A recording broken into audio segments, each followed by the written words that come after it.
What is the best way to get gallery representation? How do you approach galleries? How do you start again in the studio after a show debuts? How do you know when you're finished with a piece?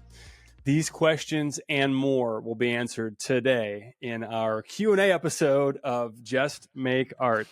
Ty, this is going to be fun. We've decided, we've been on this for a little while. We decided to throw it out there, and we now have enough people listening to actually have, some questions. So thank you to everybody who submitted questions. We've got a really fun list that we have kind of cherry picked and chosen from, but we're going to get into some pretty fun topics and questions. And we've kind of broken these down into kind of three main categories. A lot of them are business related. Some are in the sort of art making, sort of more philosophy. And then the third is kind of more technical as far as like process and how to make the work itself. So we're going to kind of jump in. I'm going to give a disclaimer that I don't know what the hell I'm doing, and I'm perfectly comfortable with that. I am a decided beginner. Professional amateur is what I like to call myself. Nice. You are the resident expert in the equation, so we're going to toss a lot of these to you to kick things off.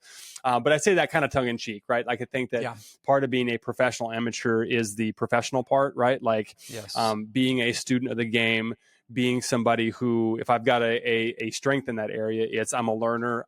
I'm always reading, looking up, listen to podcasts, watching YouTube videos, asking people, right? So hungry for knowledge is a good place to be, even if you're not an actual expert. So with that in mind, let's jump into our first question for the episode. This one comes from Spencer Welch, and actually paired well with kind of two similar questions, another one from Maria Lopez.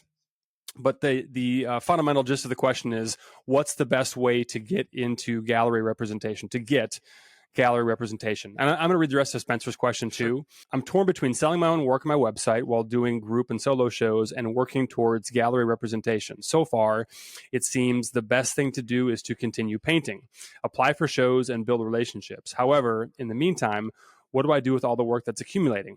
Can I sell it online, or should I hold it for future shows and galleries? Whew. How many of us are asking that question regularly?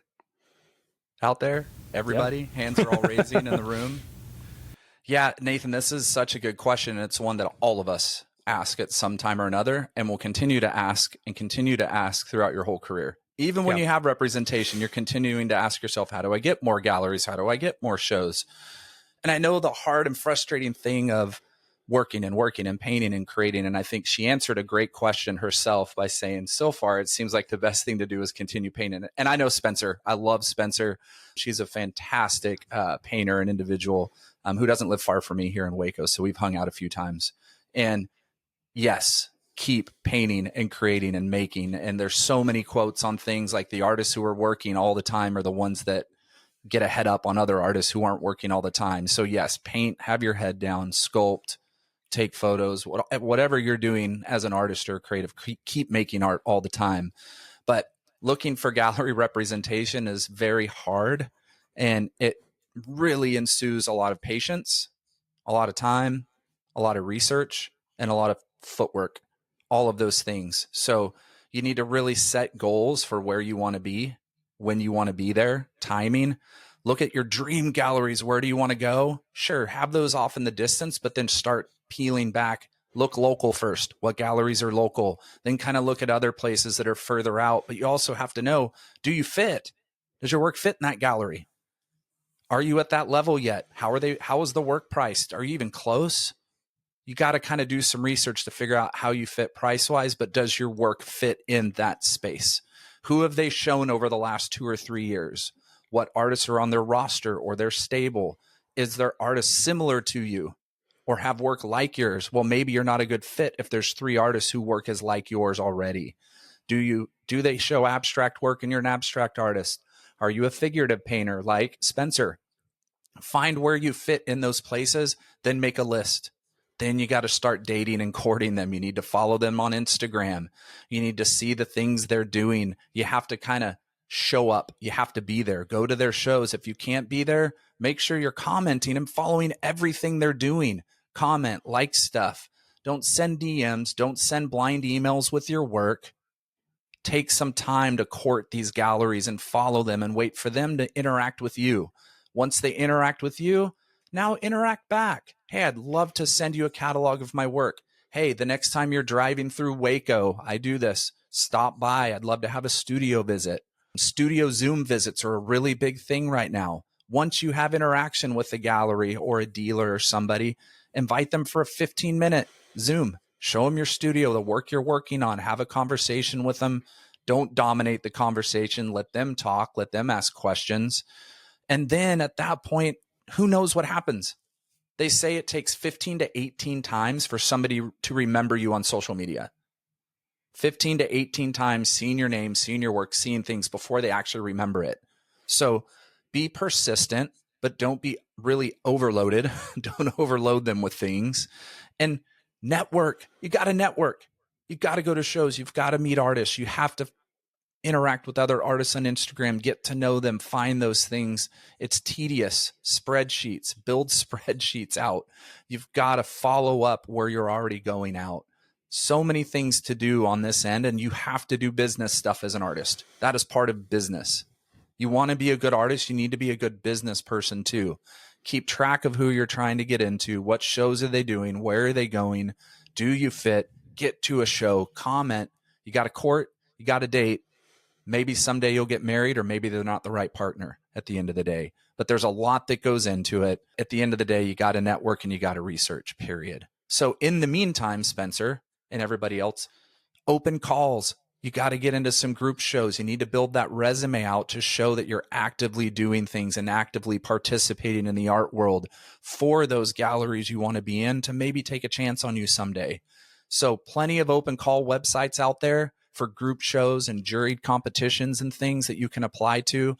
Just search calls for art and you will get a list of websites that you can either subscribe to, or there are ones that are also free. Start entering that work that you have in your backlog into group shows and things like that. Yeah, that actually pairs well with Maria Lopez had a question that was very similar, but the follow-up to that question was, or is it better to find other ways to sell your art? That was part of Spencer questions as well, torn between selling my own work on my website. And so I think that's an important thing to consider as well, is what's the goal, right? Yeah. Is the goal to just, not just, but is the goal to sell more work? Because then the question of, does it make sense to sell it yourself or work with a gallery? That's a whole nother type of question to ask, right? Yeah. So is the primary goal to sell more work, or is it to establish your name and sort of progress from that perspective? So maybe if you could speak to even the question before the question, which is, why would I or may I not, even want to work with a gallery if sales is a goal, for example? Yeah. And, if you get into a gallery, the standard commission for a gallery is 50%. Right? So the gallery is going to get 50 and you're going to get 50. And I'm fine with that, because that gallery owner, that director, they're working for me. They're doing sales, they're doing marketing, they're doing the business side that allows me the ability to be in the studio, make more work. But I know lots of artists who are like, I don't want to give up 50%. So you need to ask yourself those questions. What am I willing to give up for somebody else to do work on my behest to get my work out there? Now, if you want to get your work out in the art world, then the gallery world is really that direction you want to go. But if your primary goal is, I love making art and I just want to sell it myself, now you've got a lot of other things you're going to have to do on your own to push that work out there. You need a website. You need something to draw people beyond Instagram to look at your work where you can do sales and have a sales platform, which means you're probably going to need a newsletter to keep people up on what you're doing and when your new work comes out, and offer them catalogs of work and things to look at and purchase. But there are things outside of the digital realm that can draw people to your work. You can do an open studio tour at your house and invite your community and set up a room that's an art show in your garage. I've had friends do it outside. Set your work up, invite people to your space to look at art, and offer them a studio discount on your work when they come in to see it there. You can offer selling studies, works on paper at a really low cost, $50, $45 for your Instagram followers, to move some work to buy more supplies. You have to think out of the box and do things to draw people to you, but also put yourself out in the digital world in a way that draws people towards you. You're going out and looking and finding ways for people to find you even more. Does that answer anything? I don't know. I think so. Yeah. And rambled. that's no, that's fine. I'll play, I'll put a little dash of professional amateur on this. I would say to your last point, I do think it's very important to realize that as artists, we are independent business owners, and we are like the definition of the word owners, like it's on us, right? To figure out how to get our name and get our work in front of people. And I think that whether we have galleries representing us and doing some of that marketing for us or not, it's either both paths lead back towards like it's on us to be our own, self promotion. Like, hey, I'm still here. Like you mentioned, 15 to 18 times. Like people have to see us, our work, more than just once to actually register. Oh, that's so and so's work, and this might be somebody that I might be, interested in representing or working with. And so I think that the business work, the shit work, as it's called, part of that is doing the dance. You know what I mean, on social media. Like I have taken a little bit of a, I don't know how different of a path, but I have created opportunities and opportunities that presented themselves because of the time that I've spent putting myself out there and showing up consistently, on Instagram, which is something that I kind of like occasionally, but for the most part, it's like, oh, crap, what am I going to do today? There are aspects of it that I like, but it's not my favorite thing. It's just something that I have found is really important. So we have to be willing to be our own best marketers and promoters before someone else is going to do it for us. And probably even after we have somebody else or somebody else's, that they're doing it for us. Absolutely. And there's a lot of and or in this because when you're starting out, you're going to be trying to look for galleries and sell your work. Yeah. Because at the end of the day, in order to keep making work for some of us with our part-time jobs or full-time jobs, we've got to still sell art in order to pay for supplies or pay for our studio or to save up to get a studio, those type of things. So there is the and involved. I need to sell work on my website and research to find galleries that I fit in. But all the while, just like Spencer said, we have to keep making and making and making. And if you make some pieces that you feel are so strong that you want to hold those and not sell them in order to present them to a gallery at some point, that's fine. But at the end of the day, galleries know that artists evolve and grow. If they look at your resume and see that you've been making art for 3 years and there's some pieces they're really interested in and you have sold them, that's no big deal. That's fine. You can still show a gallery work that you've sold. If you have a catalog or you have something you're sharing with a gallery, you're going to share your strongest work, the work that you're most confident and most proud of that fits with what they're doing. If all 10 of those pieces that you have in that catalog have all sold, we'll just put underneath them that they're the property of the Terborg family, or it's the Clark family estate that owns this painting, whatever. And they'll know that these pieces are sold. That's fine. That's okay, because they know you're going to be making more work. Because they've also, if they've reached out and want to see your work, they've looked at your website, they've looked at your Instagram page, and they've seen something that impresses them. Is it your work and your work ethic? Is it your work and your studio practice? It's probably going to be a combination of things with your work. So it's okay to show work that's already sold. Yeah, and I'm going to maybe take a little bit different spin on this. I would say probably a similar thing, but I would add to that, like, you haven't made your best work yet. Absolutely. I haven't made my best. Hopefully none of us have, right? I mean, that's a big part of what we're chasing. And so I think that when it comes from a place of when the art making process comes from a place of abundance, like, I'm going to keep making more work. I'm going to keep making better work versus scarcity, which is, oh, this is the best thing that I've made. And I'm not suggesting that this is where, Spencer's coming from here. I'm just creating a whatever straw person to knock down in this argument. But the whole idea of scarcity of like, oh, what if I don't ever make anything this good again, to where I wouldn't want to, get rid of it. I think that's worth commenting on, like that approach of like, I'm going to keep making more and I'm going to keep making better. I think it's important this is a very useful exercise that I sort of subconsciously engaged in recently when I got a bunch of work back from a show rather that I had made. Now it's been 2 years and I hadn't been around it for over a year. Yeah. And I remember how some of it's actually sitting behind me here. I remember how I felt about it at the time, like, man, this is really, and I still feel good about, most of it, but there's other pieces where it's just like, man, I have blown way past that, since then. So I think that perspective of abundance is very, very helpful. Our next question comes from one of our recent guests. Yes. In fact, our only guest co-host. There it is. Yeah. On the show so far, Eric Breich. And Eric wrote, how do you start again in the studio after a show debuts? What gets your creative fire lit? I will take this as a chance for a shameless plug to say that if you've not listened to the episode with Eric, please go ahead and do so.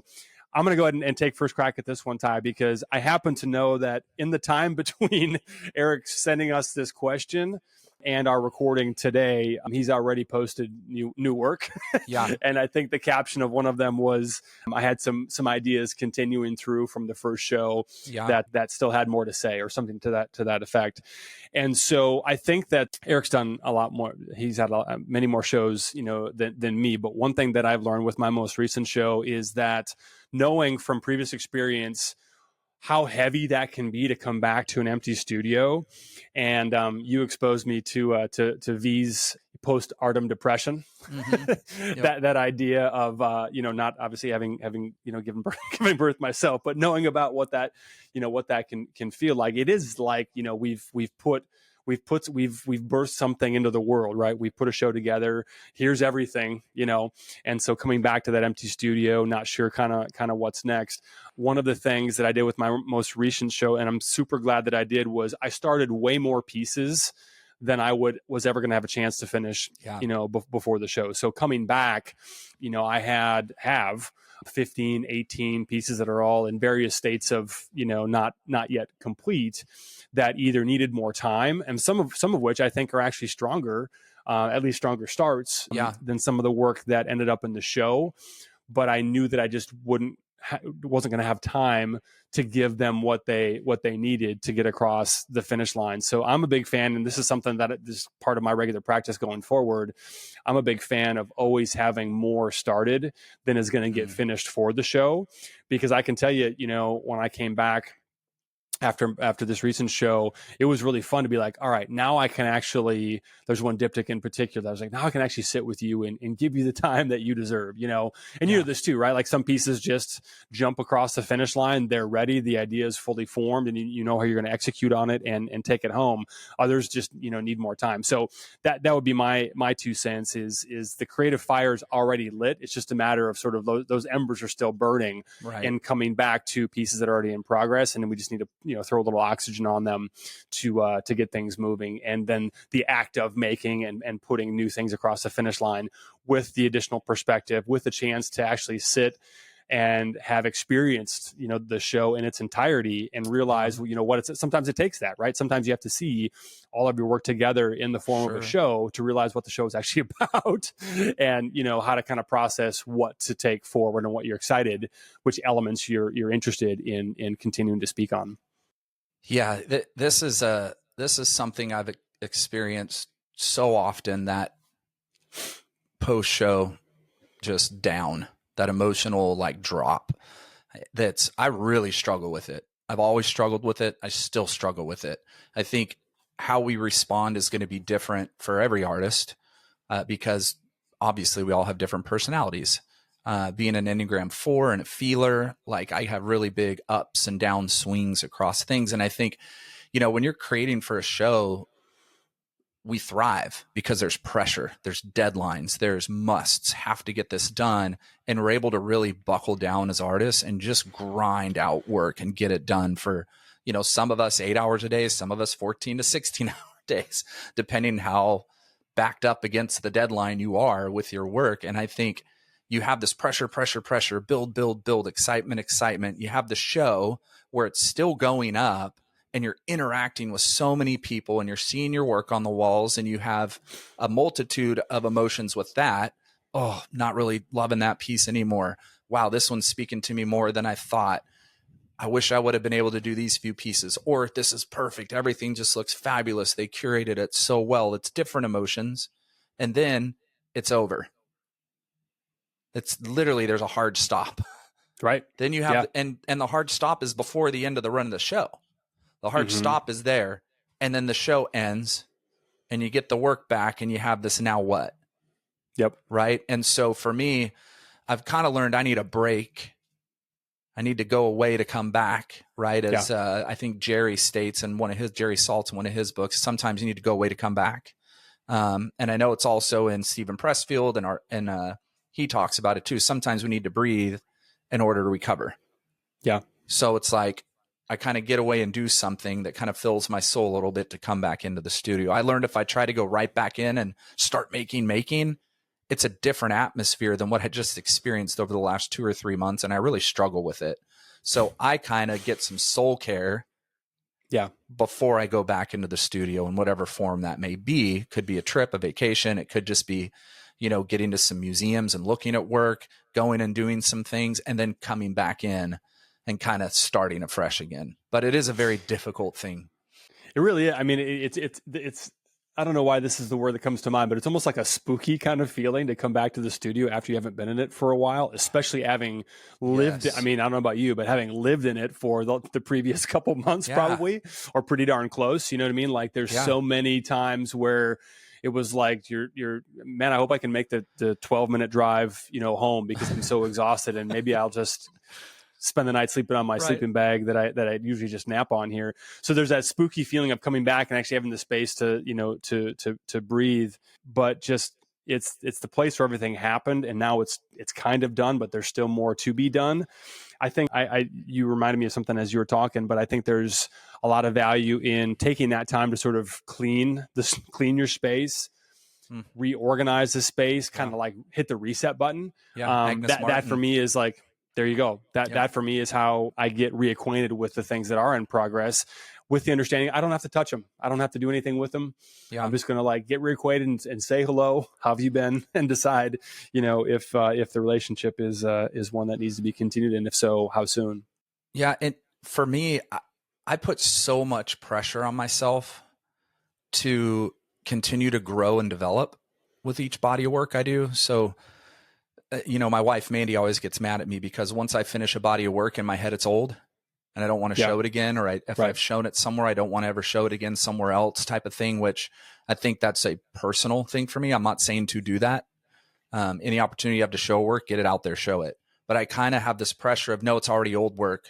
I don't want to show it. I got to create a whole new idea. I got some new ideas to move. And I think that pressure harms me at times when I come back into the studio, because maybe the work is still telling me there's more to work out here. Mm-hmm. But I come into the empty space because it's now empty because all that work's gone and out the door. And then I go, oh, now what? Okay, new ideas, let's go. And maybe I need to do a little bit more processing in that time too, to go, are there questions that I didn't solve in the last group of work that I can continue to solve?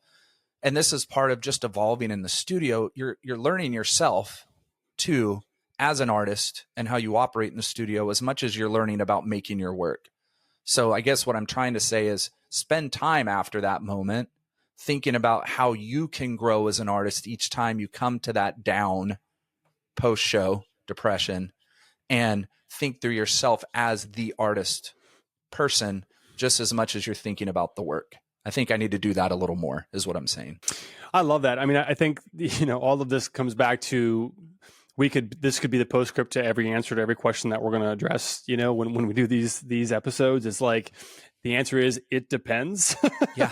There's no such thing as anything remotely close to a straight line from point A to point B in the art world. So it's going to depend wildly person to person and season to season, right? Yeah. Like what might work for somebody, what I just claimed as like my answer to this question, that worked this last time may fall, woefully short the next time I try to implement it. So there's no guarantees. I really like what you said, though. I mean, I kind of want to unpack this idea more, that you mentioned it, because the idea of, questions to solve, problems to solve, I didn't realize it until you said it, but like that's exactly what it is. That's exactly what it is for me, is realizing, like, when I get stuck on something while preparing for a show, like there's a roadblock here, and I don't have all the pieces that I need to sort of solve it.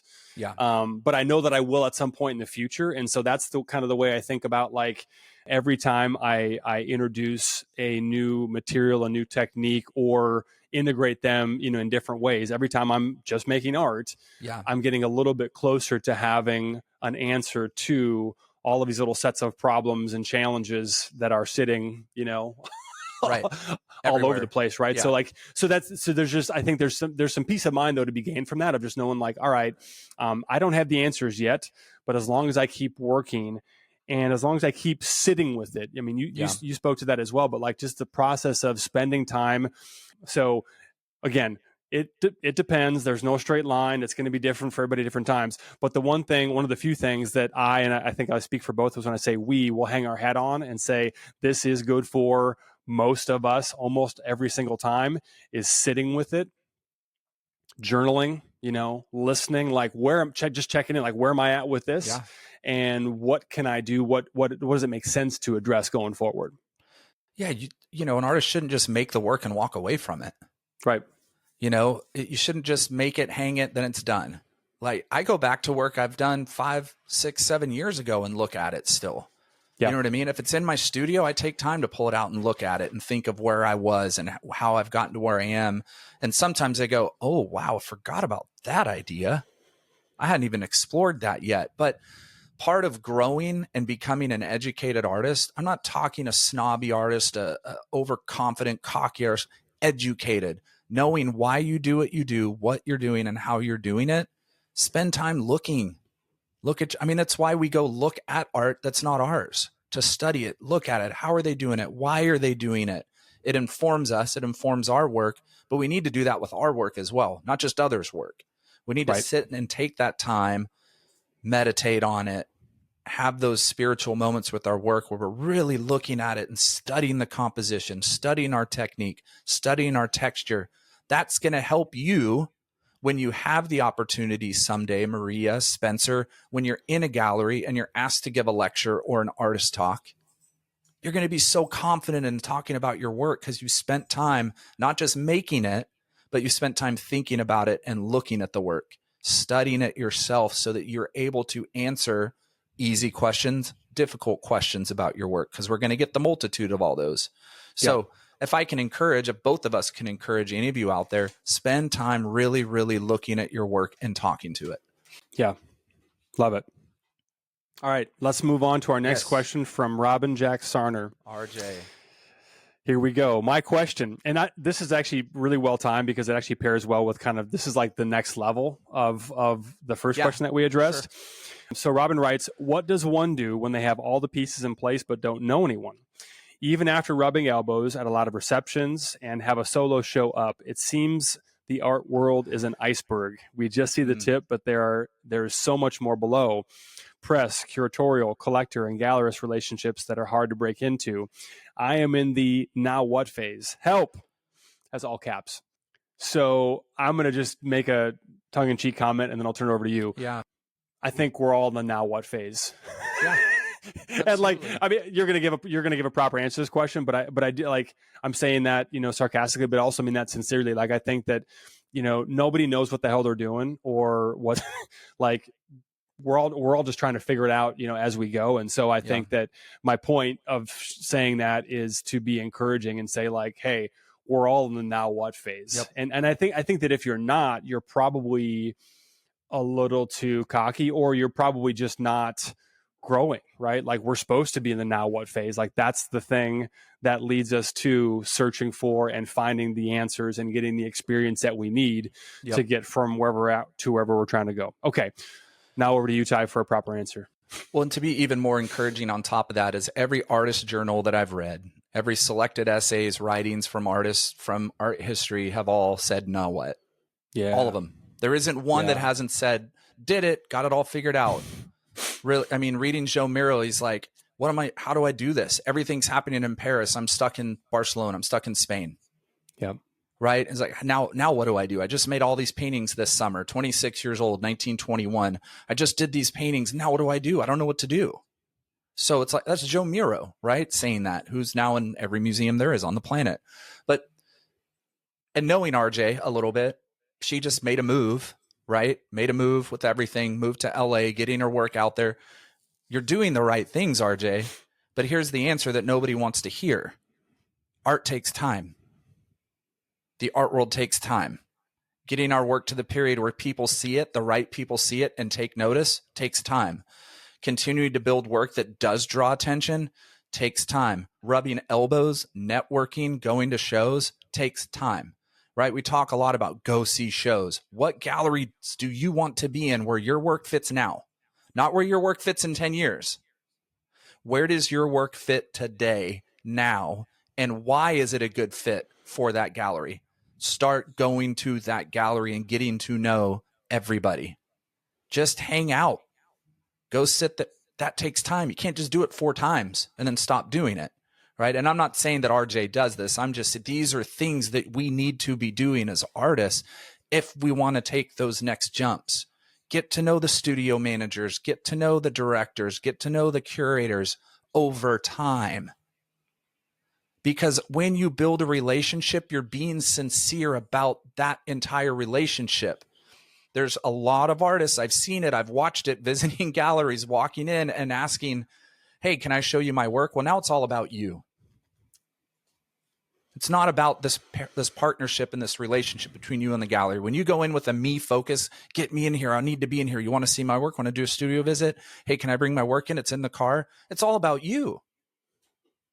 The best gallery relationship is a partnership between you and that gallery.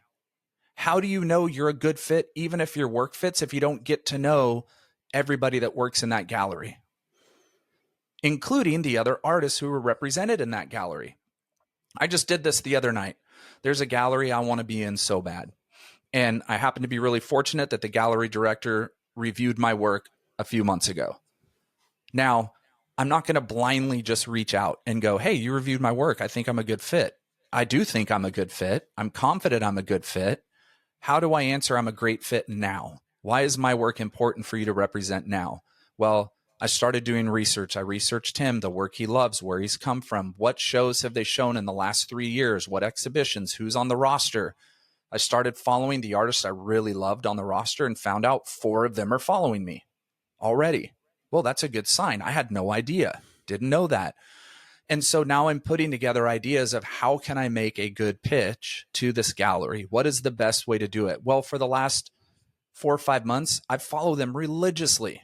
They're in my favorites on Instagram so that I don't miss their posts. I comment on the shows. I put little gifts. I talk to them about, oh, wow, that work of art you just put up is incredible. Can't believe that shows. I wish I was in New York to see it. Building conversation. And now I see them starting to heart my comments, right? That relationship's starting. We talked about that earlier on. But RJ, you are reaching out to press. You are reaching out to curators. You're starting to build relationships. You're putting yourself out there because you and I have talked about it and I've seen you do it. You're putting yourself out there a lot more than a lot of artists I know. You're on the right track. It just unfortunately takes a long time. Some artists are very lucky and it's a shorter time, but there's time involved. It's not automatic. So show up, reach out, stay persistent, especially if you're looking for press and things. Press gets so much stuff. They're bombarded. Don't just say, hey, will you write about my show? You need to talk about why it's important for them to talk about your show.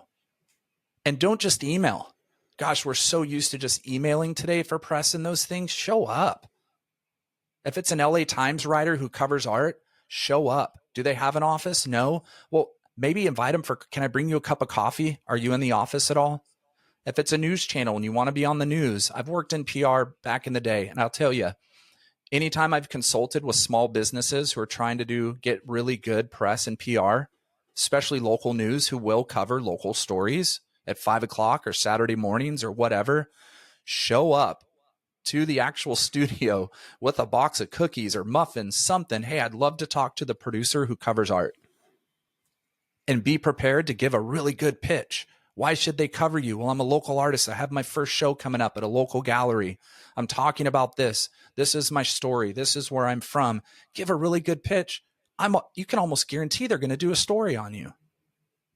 But we settled into this, let's just email and wait mindset. Man, send the email, but show up as well. Knock on the door, do what you have to do, but bring a gift, bring an offering, and you may get a no. But just like Sylvia Plath says, all my rejection letters tell me that I'm trying. If you're not getting rejected, you're not trying. I don't know why I'm thinking about this, but this ad campaign hasn't been going for 20 years, but the old, maybe more, the old Tootsie Roll Pop, like how many licks does it take to get to this? Oh yeah, the grand old owl. Right. Yep. And so it's like, how many elbow rubs does it take to get to wherever you're trying to go? Like more than one. More than one. Probably more than, yeah, right. So it's volume, right? It's repetition, right? It's how many seeds can we plant over time, only a fraction of which are going to come to fruition, but that's enough, right? We have to plant. I mean, the more seeds we plant, the more that have a chance to become something.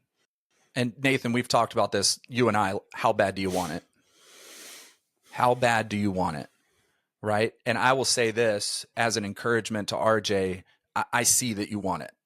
Yeah. I know that you want it and you're going after it, and you are doing a lot more than a lot of other artists are doing to say, I want this, and going out and trying to get it. So keep on your path, RJ, keep doing what you're doing.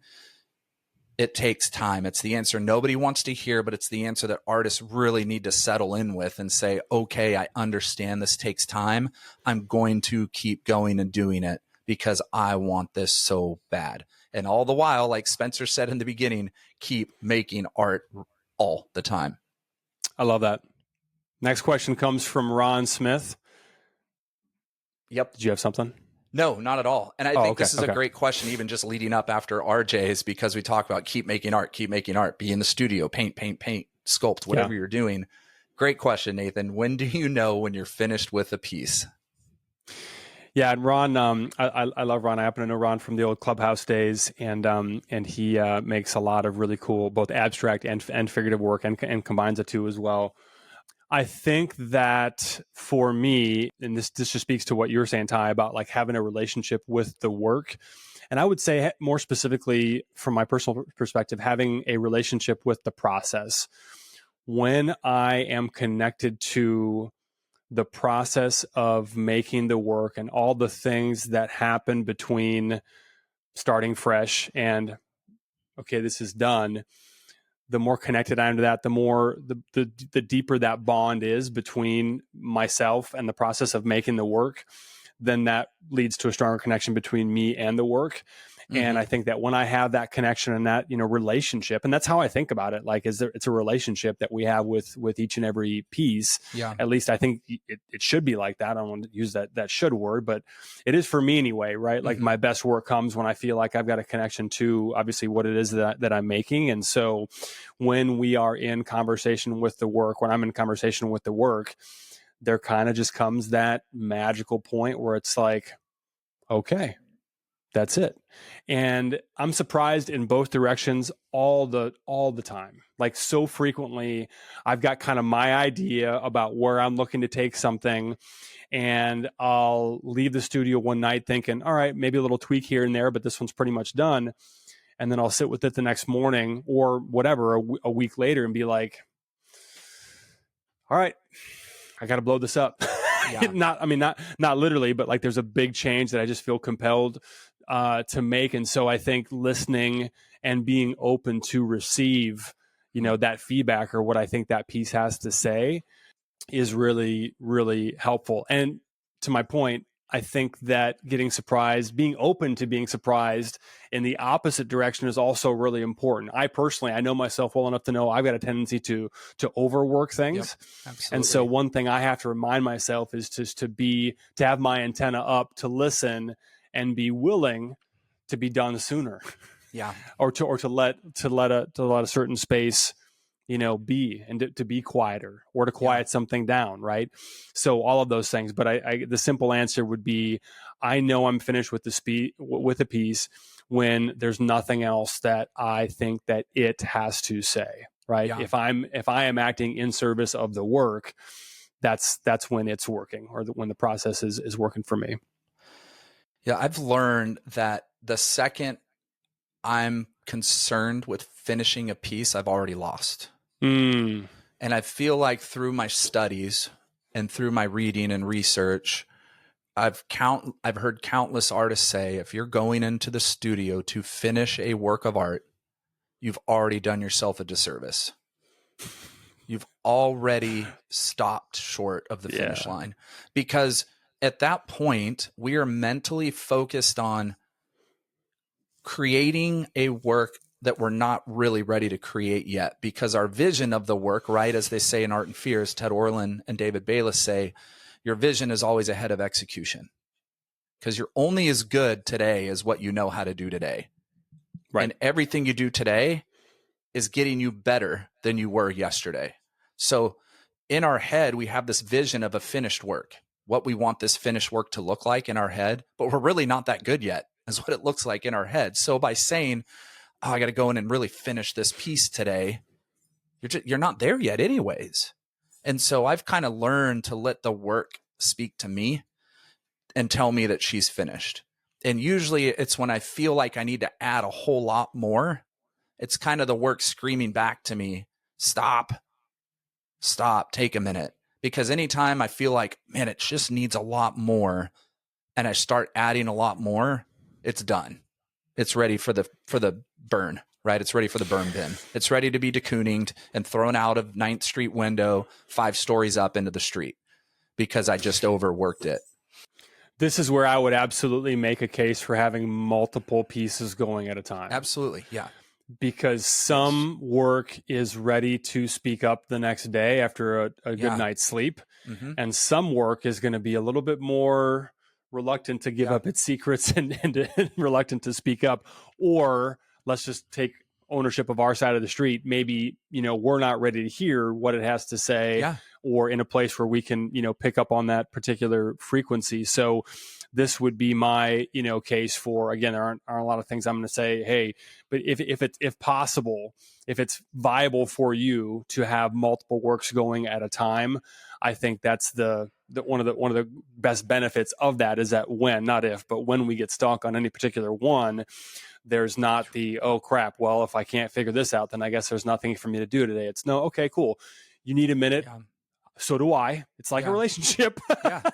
We need we need a little space.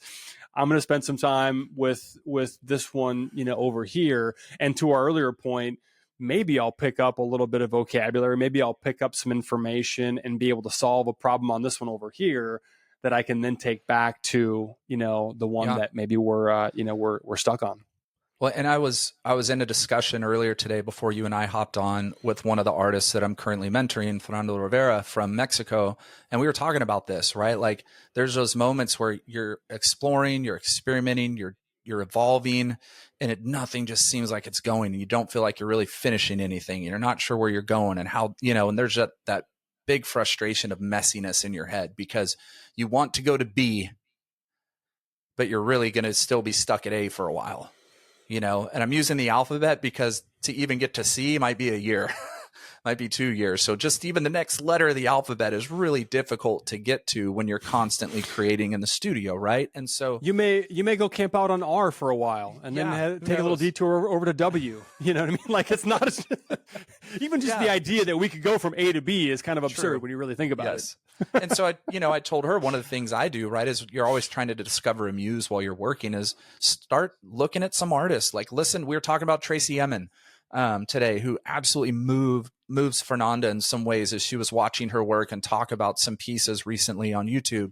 But it gave her that muse, right? It gave her that excitement of, oh my gosh, yeah. And then she was back to the canvas, right? Not worrying about finishing a piece, but taking that little bit of a muse of inspiration from Tracy and Tracy Emin talking about her work and working on a piece and watching her work in the studio to jump back in again and not worry about finishing, but working on experimenting and growing and moving past where you were yesterday.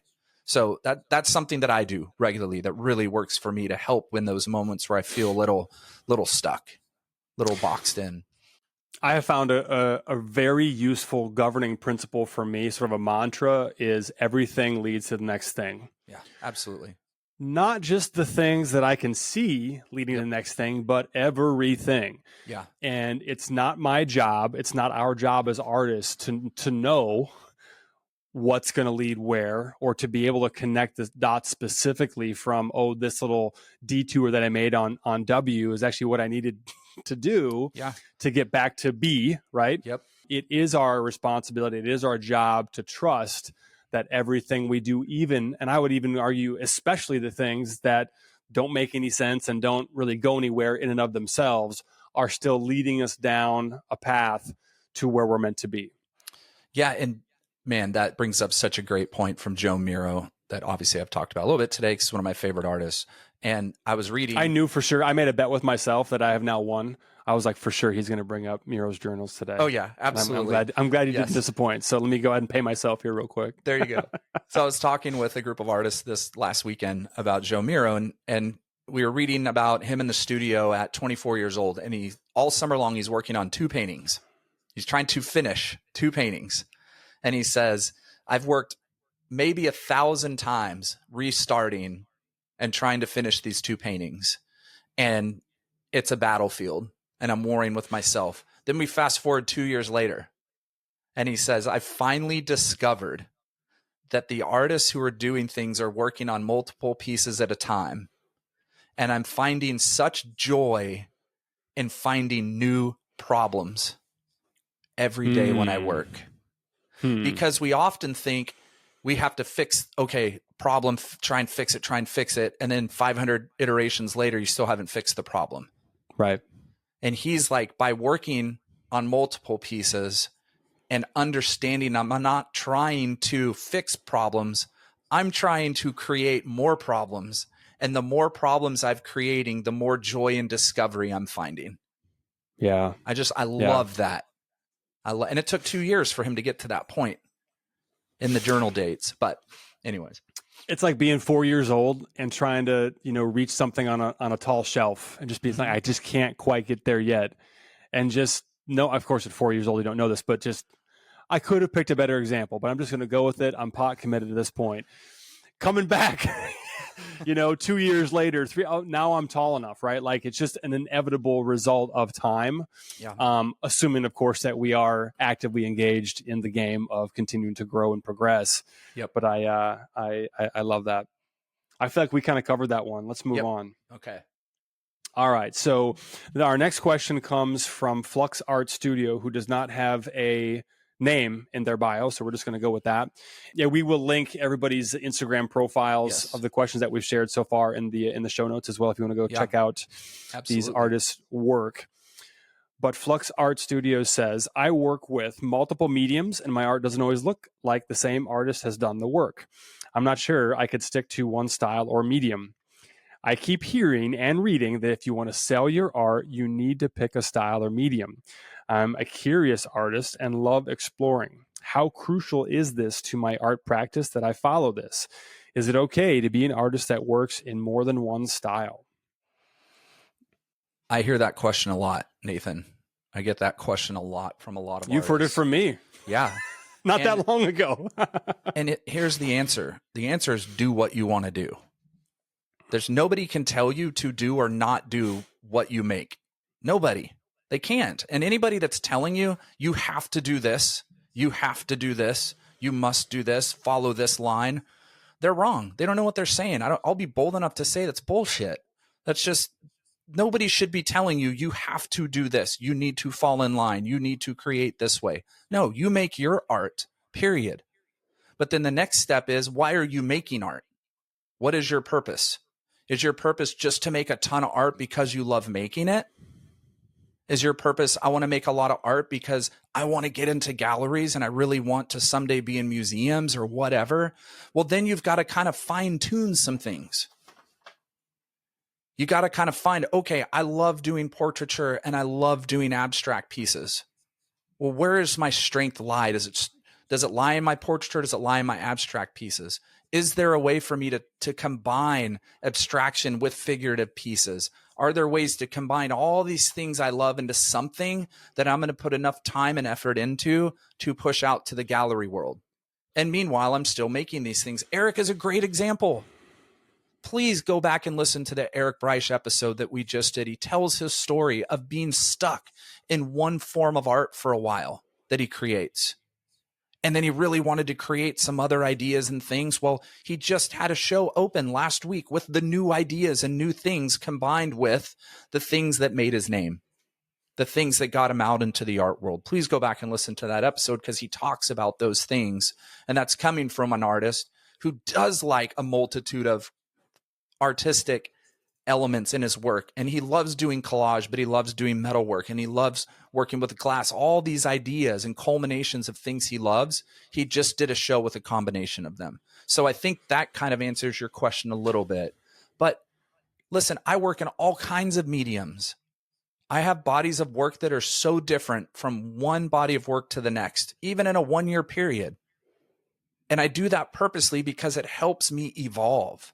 It's breaking down areas where I'm stuck, and it's helping me move into new areas. And usually that new change leads to a combination of both of those things, or it leads to something totally new that I didn't even know existed before. And I've been able to show with galleries each of those styles, each of those things. So I would say if you're really good at one of them, you have a lot of strength of technique in one area, try to develop it, but don't stop doing the other things. And I think that's with anything in life. If we're trying to go down 15 roads at one time, we're really watering down where we can go with one of those roads. Focus on what is the strongest or what you love the most, and put more time into that than you do the others, but don't stop doing the others. 100%. I don't have a lot to add to that other than just like, hell yeah. I mean, I think that I was right. One note that I made while you were talking there is like, if the goal, and we don't know, right? Like you kind of started with that. Like we don't know exactly what everybody's goal is. Yep. So it all begins from that place of like, what are you trying to do? Okay. Mm-hmm. But let's just assume that the goal is to make your best work. That seems like a reasonable objective that we should, or probably are all, seeking in one way or another. If the goal is to make your best work, then the most direct path to getting there is to continue to make the work that you're excited about. Absolutely. Right? Yes. To chase your curiosity. If I'm doing anything well, it's that. Yeah. Just personally, right? Yeah, like I don't have a lot of like rules that I adhere to, but it's like, that's one of them. Like if I'm curious about something, I've got, spoiler alert, like people care. I have had this idea in my mind of like, what would it work? I've incorporated some metal into some of my work, but what would it be like to start casting metal, to start smelting some of these materials that I'm finding? And so I finally was just like, all right, I got a big commission and kind of planted the seed, Inception style, like, hey, you guys are going to want some copper in this, right? And they said yes. So then I could justify buying everything I need to start, melting. Well, the copper I've got, it's all the equipment. But the point is, like, I think that idea was given to whatever ideas it is that you're working with, those mediums, those different things, like they were given to you for a reason. They were put in your head and in your heart for a reason, and you've got to chase those down. Because again, back to our little alphabet, metaphor, you may spend some time on a detour, on T when you were trying to get to C. Yep. That's okay. That time spent there will give you answers to problems that you are encountering already or will encounter on the path towards making your best work. Yeah, and don't stop playing with multiple mediums. I mean, good Lord, have as many play with every single thing you can play with. I tell all the artists I work with, never count a medium out, ever, until you've messed with it. Fill up that arsenal of technique and mediums to as many as you can think, because now you have even more things at your disposal to answer problems when they arise, right? To discover new things in your work. The more you've played with, the more you've practiced, the more you've studied from that whole realm of the things we can control. What can we control in art? We can control our medium and our technique. Mm-hmm. Those are the two things we can really control. We can play, practice. No, I love acrylic. I don't like oil. I love oil. I don't like acrylic. I love using chalk. I love gouache. I love watercolor. Can I combine gouache, watercolor, and oil paints in a painting? I don't know. Let's try it. Let's see what happens. You have control over those things. You can't control your destiny in the art world, right? There's some luck. There's some relationship building. There's networking. There's all these outer things that are part of that. But you can control what you're learning and how you're working. So try everything. And I think that moves, see what I did there? That moves really good into our next question here from Austin Anahori. I think I'm pronouncing it right. Anahori. There you go. I think that's it. That looks good. And sounds rightish. Yeah. Austin says in a technically asked question, what are good learning tools for practicing techniques? I'm not sure if I phrased that right, but an example would be, Can I give myself an hour or 20 minutes to finish a painting, complete 3 small works in a week? While technique practices aren't meant to produce an amazing painting every time, looking for more tools and practices and challenges that help an artist learn and develop, I guess I need homework. And I think, Austin, you're answering yourself as you're actually giving the question, which I love because that means you're really thinking through it. I still practice technique. I still play with new mediums. YouTube is an absolutely fantastic tool to go on and search certain techniques because there are plenty of people coaching and teaching those things that that one would learn in art school. You don't need art school to be an artist, everybody. Sure, it's great. There's incredible foundational elements there, but you can learn from people who are professionals that teach you how to use oil paint correctly. What are the oils for? What are different mediums? How do these things work? What's the difference between canvas and linen and hemp and cloth? How do paints react to those different materials? I would say get on YouTube, start a playlist that's just a techniques playlist. That's just a mediums playlist. I've watched all of Corey DeAugustine on MoMA New York's how to paint videos. I've watched them all multiple times. And he goes through painting terms like what is viscosity, and then walks through this is what viscosity is. This is what a lower viscosity looks like, a higher viscosity. He's talking terms and showing you how to do it. And then there's videos that how to paint like de Kooning, how to paint like Rothko. How did they do it? What did they mix? What did they use? What were their gestures like? There's so much of that information out there that we should never, and I'm not saying that this is Austin, this is me saying this, and I tell artists all the time, you should never not be educating yourself constantly because the tools at our disposal are everywhere. I've gone and gotten certificates online in art history because I love learning, found ones that cost $300 and get a certificate in post-war abstraction. You can get a certificate in how to oil paint. Great educational resources out there. YouTube is an incredible resource. So I would say giving yourself an hour or 20 minutes to finish a painting, we talked about that. Don't think about finishing a painting. Just get in there and practice.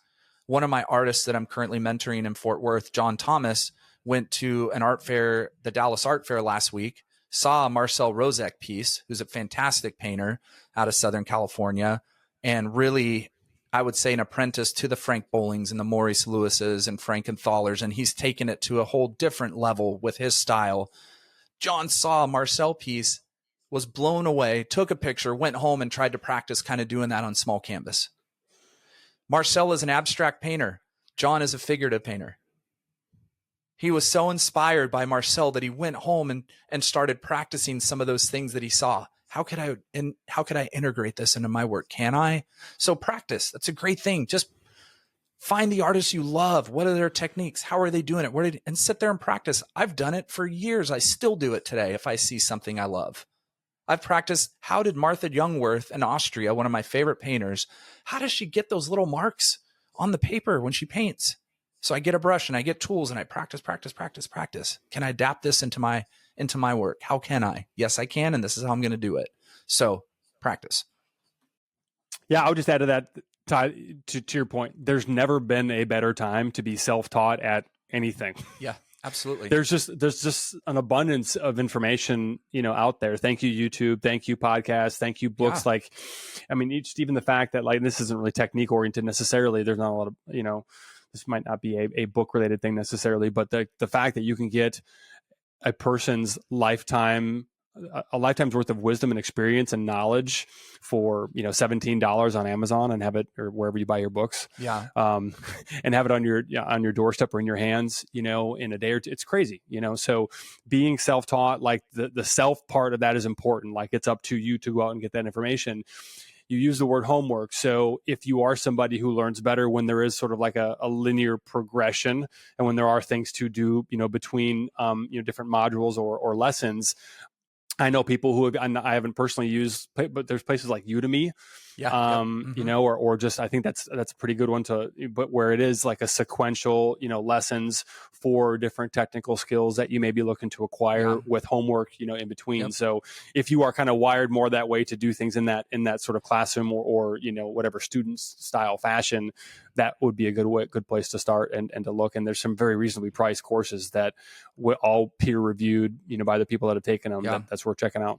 Patreon as well. There's a lot of artists that are doing coaching and teaching how to art things on Patreon as well. So that's a way to also maybe support another emerging artist like yourself with a small monthly fee and learning how to use oil paints correctly, or learning how to sculpt. I know we've had a few questions about how do I even start sculpting and stuff. So it's like, you know, maybe there's somebody that you can find that's going to teach you through some of those basics in inexpensive ways to get you started.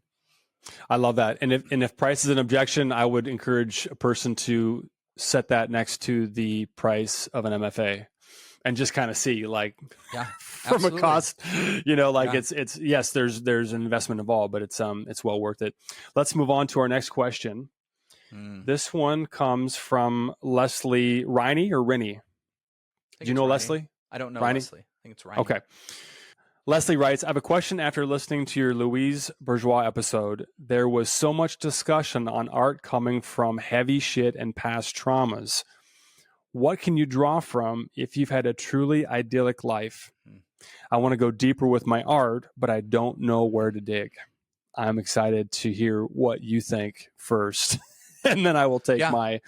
No, this is a fantastic question because I've had this conversation with a lot of musicians, actors, artists, and, you know, we do seem to know a lot more and focus a lot more on creators, artists, people in the creative arts who have had rough stories or rough backgrounds, right?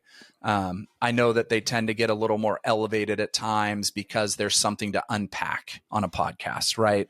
Or in the documentary, it makes a much more glued to the TV screen story if an artist has been through a really hard thing or addiction or things like that. And, you know, when you and I did our episode, we chose the episode because of the similarities between the whys about making our work that Louise Bourgeois has.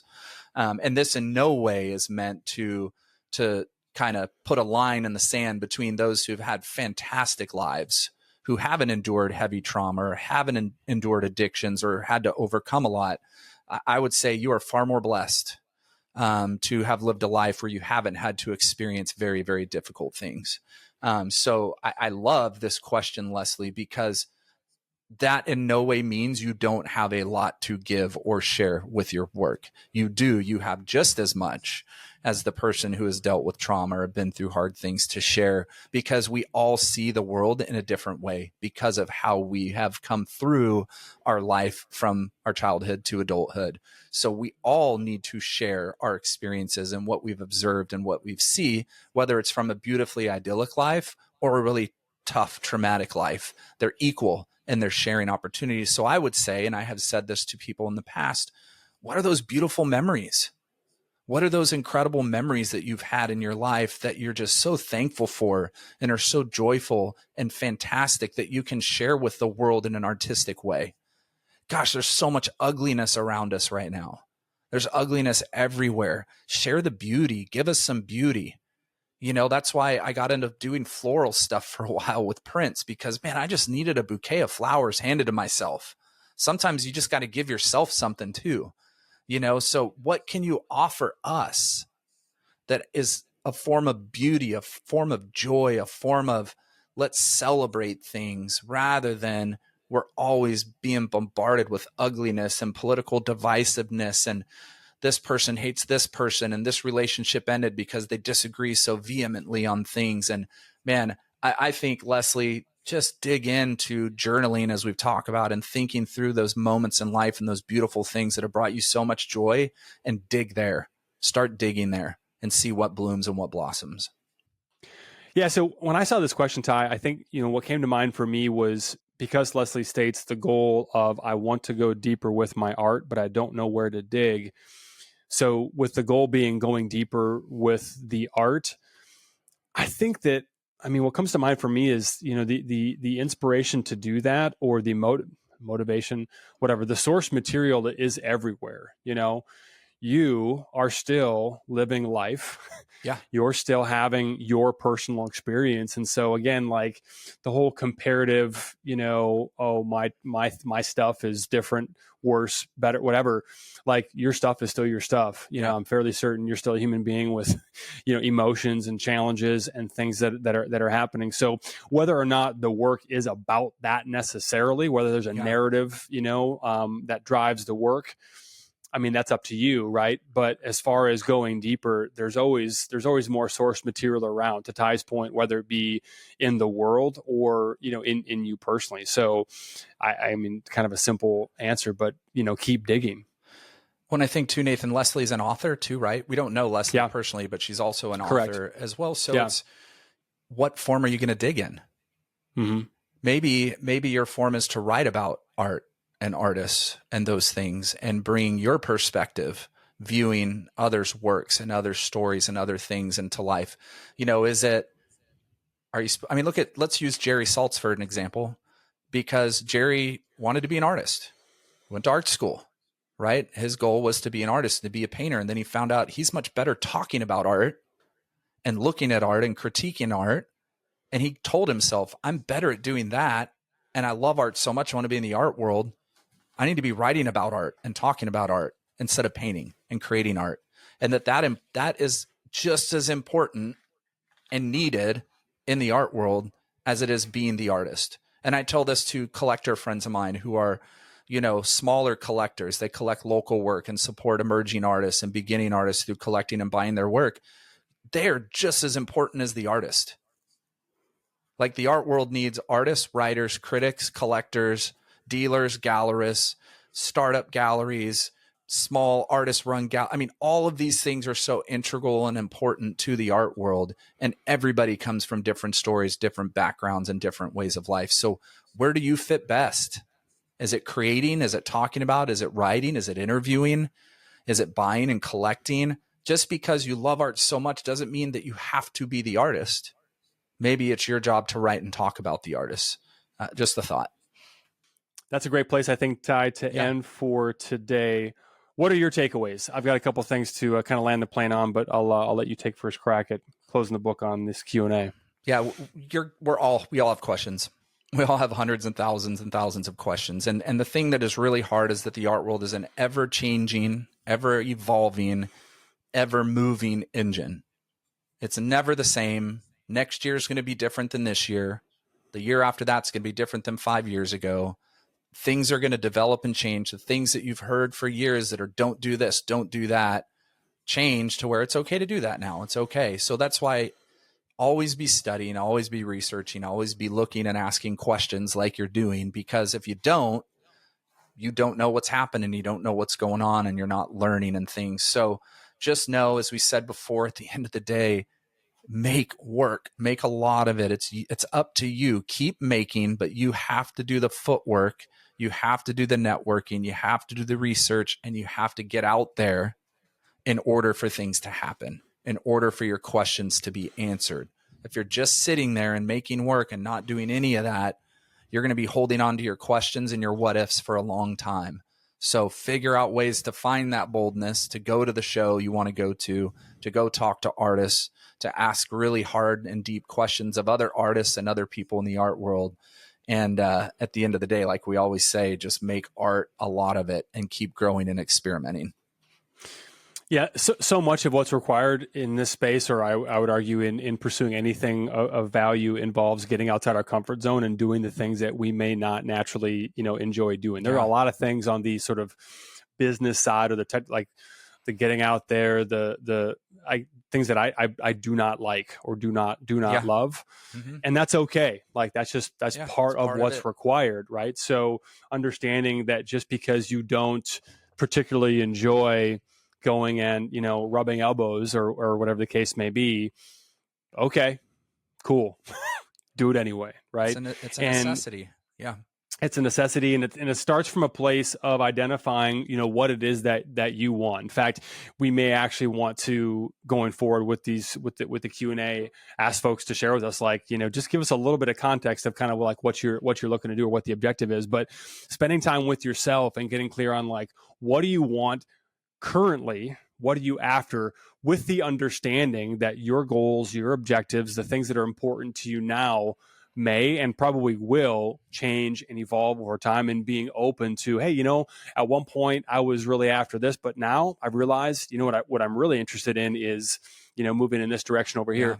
That way your actions can always be consistent with your goals. There's nothing worse than taking action, especially actions that are outside your comfort zone, that are consistent with an old goal or an old objective or something that, we thought we were supposed to want or supposed to be after, when in actuality, it's not consistent with who we are today and where we're ultimately looking to go. So I think that awareness of spending time, with yourself, spending time, with your work, and just being intentional about the entire process is what's going to get us all from where we're at to wherever it is that we're trying to go today. Yeah. And I've got a question for you, Nathan. I have a question.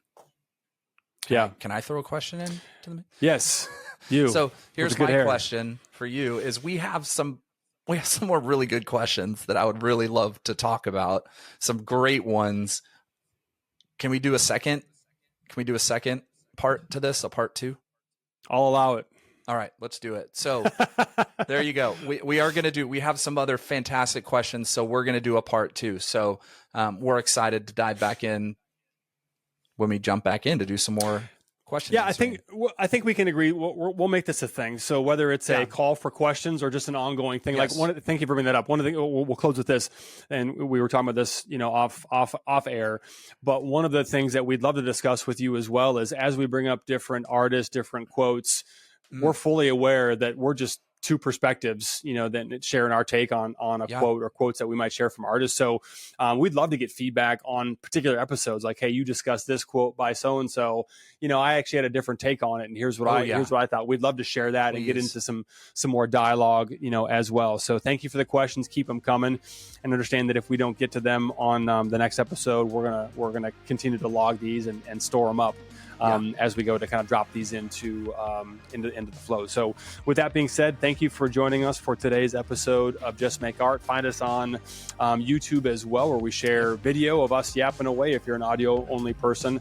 And Ty does a phenomenal job of dropping some really cool B-roll to make it visually interesting, other than just our mugs yapping away. Yep. Share it with a friend, and join us next time on Just Make Art. Bye.